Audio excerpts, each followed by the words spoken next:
Alright, so you should have two pieces of long skinny felt like this that you are going to use for your bookmarks. I need you to just choose one to start with, and then we'll do the other one in a minute. And I need you to thread your machine up, and so you need top thread and you need bobbin thread.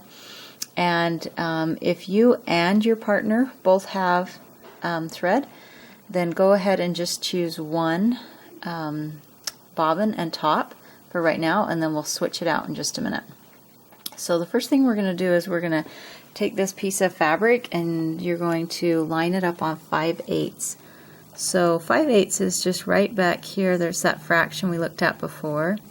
And then you're going to drop your presser foot. And I like to start so it's not right on the edge, but a little bit in. It seems to have better luck that way on this acrylic felt. So I'm going to take a few stitches forward, and then I'm going to back stitch it, and then I'm going to go forward again. And the whole objective is just to try and drive straight. So we're just trying to drive straight, and I'm trying to drive with one hand here so I can film the little video for you. As it gets close to the end, don't go all the way off, just go close to the end, and then go ahead and back stitch. And then you want to lift your presser foot up and take out your felt, and then come over here to the corner and cut your threads. So then you're going to get out of the seat and you're going to grab your shears and you're going to cut these extra little tails off, and so this is trimmed really tight. And then your partner's going to hop in the seat and they are going to lower the presser foot and they're going to do that same stitch that you just did. Okay, when your partner's done, then you are going back in the sewing chair and you flipped it around, so this time you can see that this seam that you sewed is on this side and this side's blank. So I lined it up on 5/8 again, drop my presser foot, and then the exact same thing. I'm going to sew forward a little bit, back a little bit, and then I'm just going to do the exact same thing. Try to drive straight all the way to the end.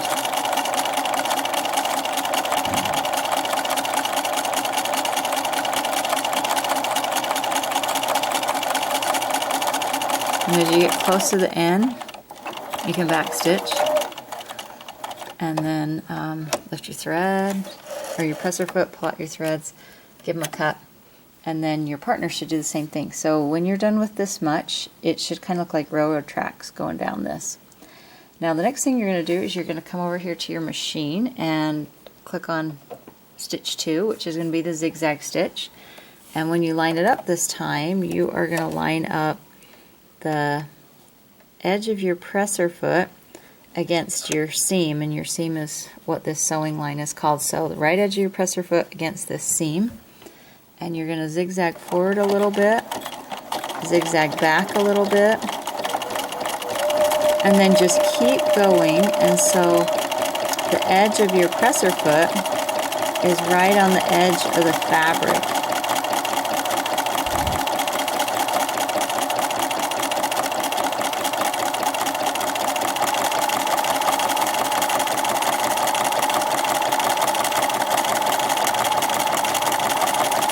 And when you get all the way down to the edge here, then you're just going to back stitch and take it out. And then of course your partner's going to do the exact same thing. Then you're going to flip it in around and then stick it in the machine, line up your seam with the right edge of the presser foot, forward, backwards, and then just keep going. So basically you have two straight lines that are 5/8 of an inch away from the edge, and then you have two zigzags that are 1/4 of an inch away from the straight line. And then in the middle, I'm going to ask you to do a decorative stitch.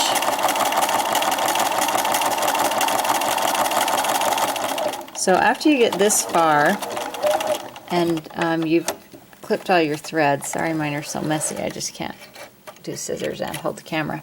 But once you get this far and your threads are all clipped, then come to me and I'm going to give you one of these cards. And this card basically has some extra stitches that you can do. And kind of as a rule, I would avoid doing anything that's colored in, like solid, and it's just because it will jam up your machine. It'll work much better if you do something that's kind of light and delicate for this type of project. When we do the hot pad, you can do something more usually colored in. So I'm going to pick stitch 19. So I'd come over here and I'm going to click on this button, this white stitch selector, and then I'm going to type in 19, and it should show 19 right there. Now with the decorative stitches, don't backstitch. So I'm just going to kind of eyeball this in the middle, drop my presser foot, and then I'm just going to get that thread out of the way. Then I'm just going to start sewing.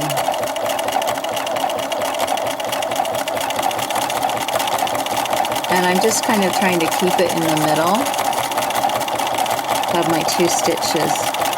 And then maybe, let's say like halfway through, I decide, okay, I want to change stitches. So I look over here at my card and I'm like, oh, maybe I'll try 50. So come back over here and you hit your stitch selector and then 50. Okay, 50. Alright, so we'll try 50 for a few minutes and see what happens. Now every once in a while, if a stitch is like too close together, it just jams on this machine. So if you feel like you're stitching and the feed dog are going nowhere, it's just like staying in one place, don't keep pushing the pedal. Take it out and hopefully it's not jammed and we can, you know, kind of salvage your bookmark. But go with stitches that are more fine and delicate for this and it should work better. Okay, and then maybe I'm going to change stitches one more time. So how about I go with 48? That looks cool. Okay, so, and 48. Good. And then we'll finish it off with 48 and see how that looks.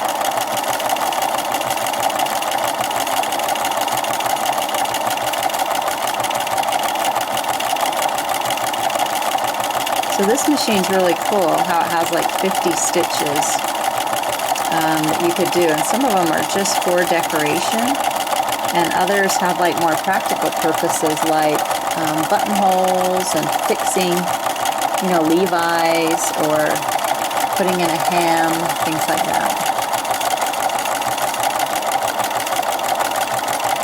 Okay, that's probably good enough. So I'm just going to take it out of my machine and we're going to see what it looks like. Alright, so that was 48, that's cute, and that was 50, and that was 19. So that looks cool. So that's what your bookmark will look like when it's finished. And we're going to attach these onto your packet, and then you'll get them back when I give you your packet back. Alright.